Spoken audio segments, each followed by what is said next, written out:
Decide. The genesis for my understanding of this word goes back to when I was teaching high school English. The school where I taught had a unique way to teach vocabulary. It was based entirely on learning the meanings of Greek and Latin root words. Now, I have no idea how much that helped the kids, but it sure helped me. When you deconstruct the word decide, you come up with two parts, D and cide. D means away from in Latin, as in destroy, devalue, detour, or diverge. Cid or cis means to cut, as in incision. Putting the two together, you get to cut away from.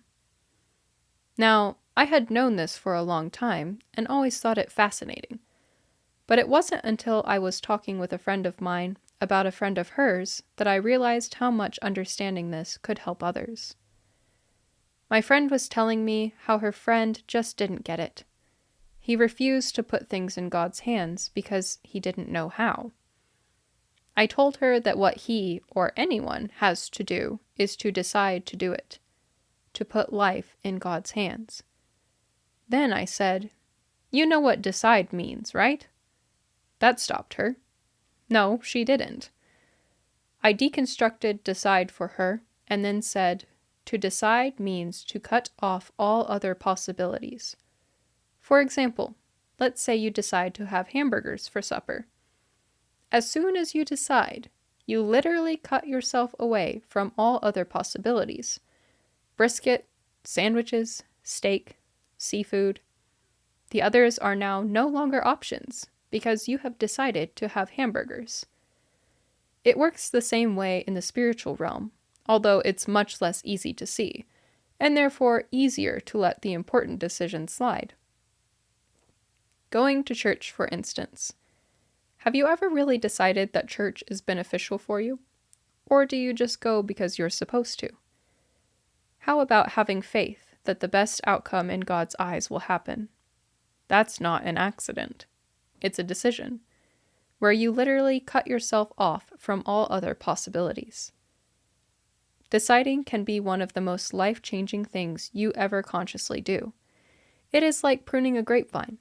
If you let the vine go, it will be one big jumbled mess and produce very little fruit.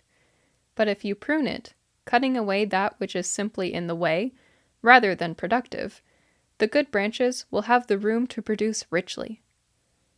So today, when you make a decision about what to wear or how to spend your time, do it wisely and do it well, for all the possibilities are available to you until the moment you decide.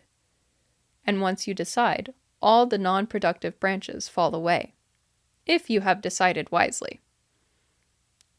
2004. Reflections on Life, written by Staci Stallings. Copyright Staci Stallings 2005. Narrated by Michaela Acker. Production copyright Staci Stallings 2023. Like and subscribe to the Staci Stallings YouTube channel so you never miss a second of the story.